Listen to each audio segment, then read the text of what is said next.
Tapi semua kelebihan para anbiya itu disatukan kepada diri sosok Nabi Muhammad Sallallahu Alaihi Wasallam. Beliau punya semua kelebihan para nabi. Walaupun tidak ditunjukkan secara persis. Kayak misalnya Nabi Sulaiman. Nabi Sulaiman dibukakan kekuasaan dua alam, manusia dan jin. Nabi Muhammad juga pernah. Buat Nabi Muhammad itu nguasain jin itu gampang. Bahkan beberapa ayat Al-Quran, salah satunya surat jin, Allah menyebutkan bagaimana jin masuk Islam, dapat hidayah gara-gara dengerin Nabi Muhammad baca Quran. Nabi Muhammad posting lagi tilawah gitu, terus tiba-tiba jin nge-like dan masuk Islam. Jadi followers Nabi jin. Dan itu bukan jin yang lagi kayak iseng lewat, lagi ngapain gitu, gak sengaja buka akunnya Nabi Muhammad. Bukan. Jin yang memang selama ini tuh pengen mengganggu Rasulullah SAW. Jadi iblis itu mengutus pasukannya di seluruh dunia untuk mengambil sampel tanah dari negeri-negeri yang ada di seluruh dunia. Sampel tanah. Kenapa dicari sampel tanahnya? Karena iblis ngelihat pintu langit itu sekarang udah pakai password kalau mau masuk, susah. Pakai sidik jari. Mau masuk ke sana itu nggak semuanya udah di lock akunnya.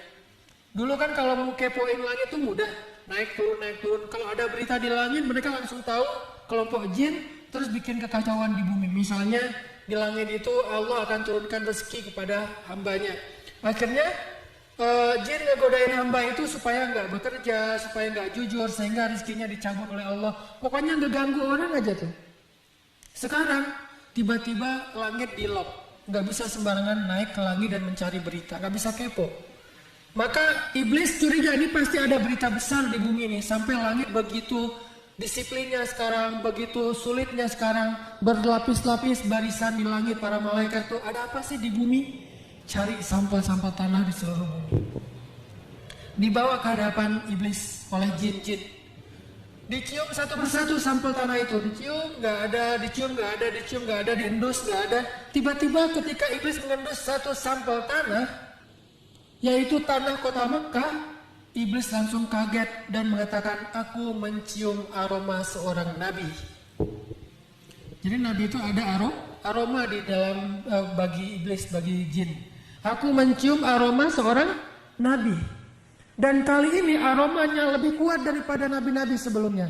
Dari mana kalian dapat tanah ini? Dari Mekah. Pergilah ke sana, cari tahu berita tentang dia, dan kita akan menyusun rencana menghalangi dia dalam dakwah. Diutuslah sekelompok jin mencari tahu berita tentang nabi terakhir yang ada di Mekah. Dan pas mereka sampai di sana, kalau nggak salah di daerah yang disebut dengan Nakhlah, tiba-tiba jin mendengar Nabi Muhammad lagi membaca Al-Quran, kemudian mereka takjub, ajaban, kemudian mereka masuk Islam. Iblis heran, ini saya tadi ngutus mereka, sampai sekarang belum ada Japrian yang masuk nih. Ditelepon di reject, di WA udah nggak dibuka-buka, ini kenapa nih? Akhirnya berkali-kali dihubungin sama iblis, gak berhasil. Jinnya ternyata sudah masuk Islam. Mereka balik lagi ke negeri mereka, nggak balik ke iblis. Ada yang ke Irak, ada yang ke Yaman, ada yang kemana-mana keliling. Masing-masing berasal dari negeri-negeri yang berbeda, berdakwah kepada kaumnya. Selang setahun, mereka datang lagi kepada Nabi Muhammad. Mereka mengatakan, ya Rasulullah, kami alhamdulillah sudah berhasil mengislamkan jin ribuan lewat mereka nih. Jadi viral banget ternyata dakwah Nabi di kalangan jin. Dan mereka mengatakan mereka semuanya fansnya Rasul. Boleh nggak kita bikin sebuah seminar, kata jin, yang anggotanya itu pesertanya semuanya jin. Kata Nabi boleh, tapi jangan dekat-dekat dengan rumah penduduk ya. Karena jin kan gede-gede dan beda kan karakternya, agak-agak kusak-kusuk gitu kan, nggak rapi. Akhirnya ditaruhlah seminarnya di tengah padang pasir.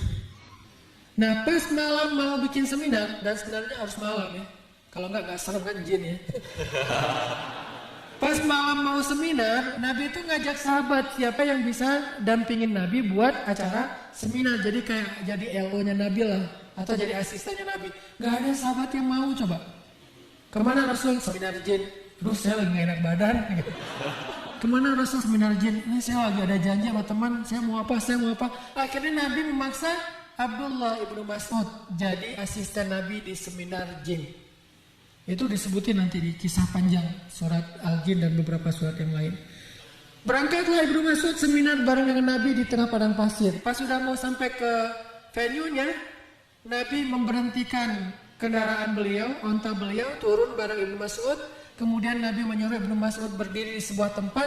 Lalu di sekeliling Ibnu Mas'ud Nabi membuat lingkaran pakai jari beliau sambil qomat hamid membaca zikir doa gitu, dibuat lingkaran. Setelah selesai membuat lingkaran, Nabi bilang kepada Abdullah, ya Abdullah, apapun yang terjadi jangan pernah keluar dari garis lingkaran ini, kata Nabi. Apapun yang terjadi. Siap ya Rasulullah. Rasul mau kemana? Saya mau ke stage, mau seminar. Berangkatlah Nabi ke tempat seminar. Ternyata begitu Nabi berhenti di tengah padang pasir, berbondong-bondong datang anggota atau peserta seminar itu dari kelompok jin. Jadi nggak jauh dari situ tuh kayak ada meja registrasi ulang gitu kan. Terus jin datang, ngantri registrasi ulang. Pak udah bayar? Udah. Kok nggak ada nih namanya di laptop gitu. Pokoknya heboh aja jin. Dan jin itu kan susah diatur ya. Nggak bisa diatur jin tuh. Ada yang lari, ada yang loncat-loncat, ada yang terbang-terbang. Dan Abdullah ada di dekat meja registrasi. Abdullah bin Mas'ud ada di dekat meja registrasi yang sekarang lagi crowd banget, lagi ramai banget jin berkumpul di situ. Sehingga Abdullah hampir terinjak-injak di antara jin. Gede-gede tuh jinnya.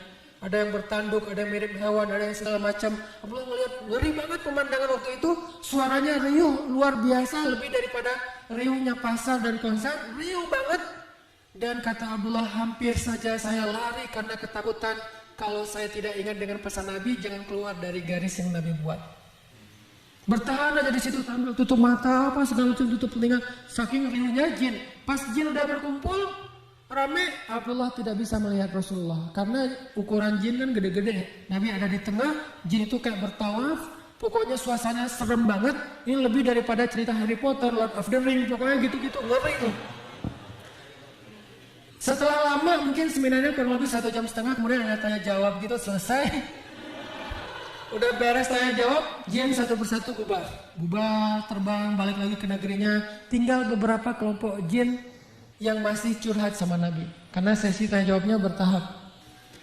Nah, Abdullah dari jauh kan udah kedengaran ya suaranya dari kejauhan. Apa kok ada jin yang datang ke Nabi, terus berangkat, balik lagi, datang lagi, balik lagi. Selesai semuanya, tiba-tiba Nabi naik turun di atas bukit, balik bawa beberapa barang kayak batu atau kayak tulang-tulang gitu. Beres semuanya, jin udah pada pergi, Nabi balik. Nabi terlihat sangat lelah karena nggak gampang mendakwahi jin. Lelah, ngedakwahin manusia aja capek, apalagi ngedakwahin jin. Kebayang nggak ngedakwahin teman aja kadang-kadang dibully di grup lah segala macam, dibilang soal suci, Nabi palsu, udah dijamin surga. Nah ini apalagi jin nih. Akhirnya Nabi balik ngelewatin Abdullah bin Mas'ud, terus Nabi menghapus garis yang tadi dibuat. Ya Abdullah, sekarang udah boleh keluar.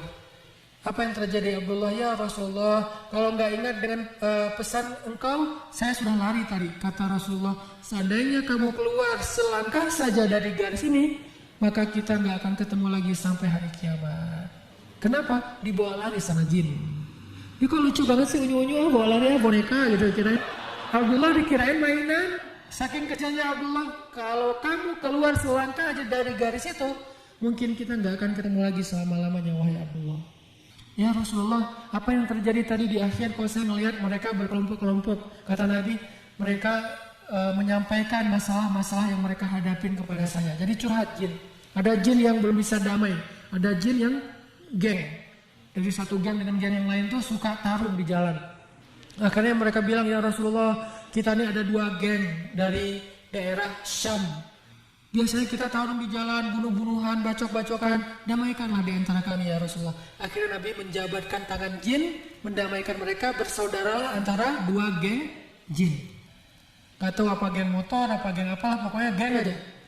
Pulang. Terus ada lagi jin, tua-tua, kurus-kurus gitu. Ternyata jin apa? Jin berasal dari negeri yang sedang musim kemarau dan paceklik.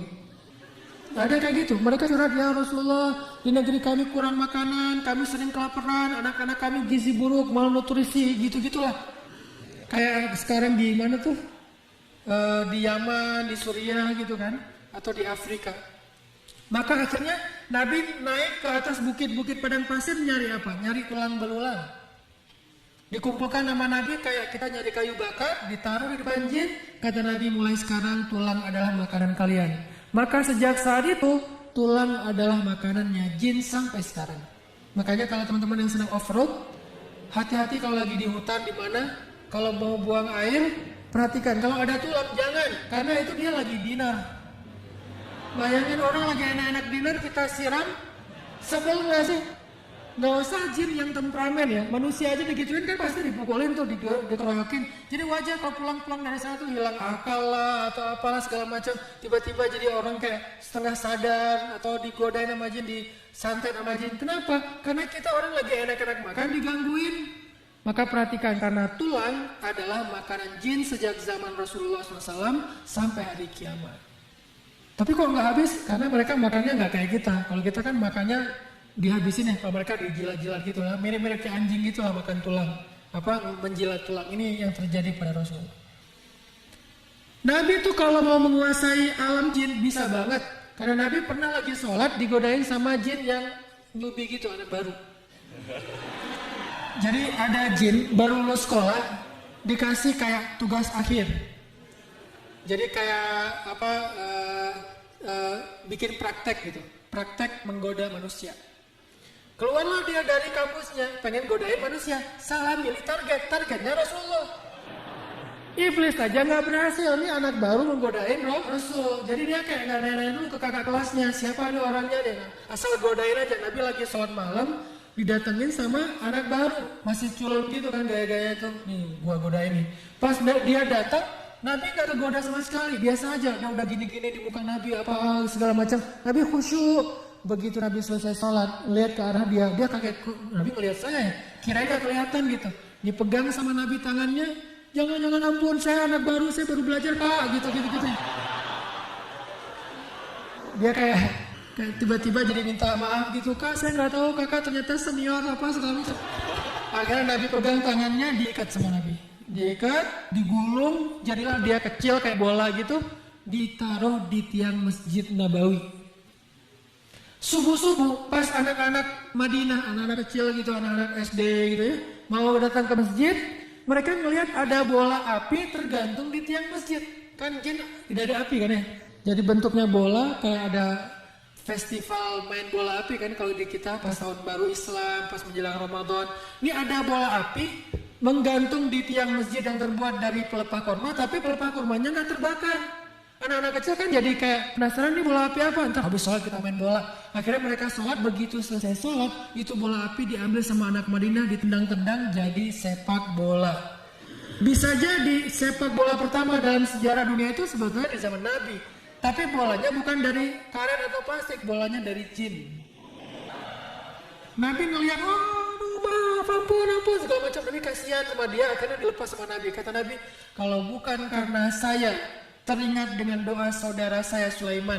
Apa doa Sulaiman? Ya Allah, berikan saya kekuasaan yang sangat luas, yang Engkau tidak akan berikan kepada siapapun setelah saya. Berikan saya kekuasaan yang sangat luas, yang tidak Engkau berikan kepada siapapun setelah saya. Kata Nabi, kalau bukan karena teringat dengan caption saudara saya Sulaiman, yang dia pengen kekuasaan yang tidak diberikan lagi setelah itu kepada siapapun, maka akan saya biarkan jin ini menjadi bola dan ditendang-tendang oleh anak-anak Madinah sampai siang hari. Dan Nabi bisa banget menguasai jin, cuma nggak mau menghormati doa Sulaiman. Jadi semua mukjizat para anbiya Allah berikan kepada Rasulullah. Nabi Musa, mukjizatnya yang paling besar apa? Membelah laut.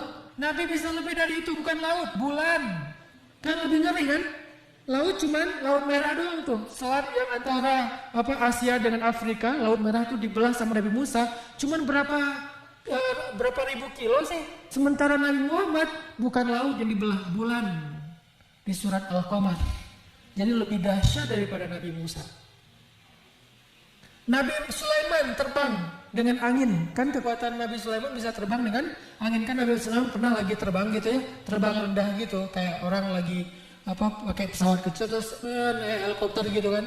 Terus orang-orang para petani ngelihat Sulaiman bisa terbang dengan keluarganya, mereka mengatakan, aduh seandainya saya menjadi Sulaiman, beruntung sekali ya Sulaiman.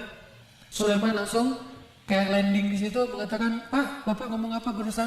Enggak, nak, kamu beruntung sekali bisa diberikan kekuasaan seperti ini. Kata Sulaiman, mau nggak saya kasih tahu sesuatu yang lebih beruntung dari ini? Apa? Yang lebih beruntung daripada kekuasaan Sulaiman bisa terbang kemana-mana? Kata Sulaiman, satu kalimat zikir itu lebih utama dari semua kekuasaan yang saya dapatkan. Satu kalimat zikir.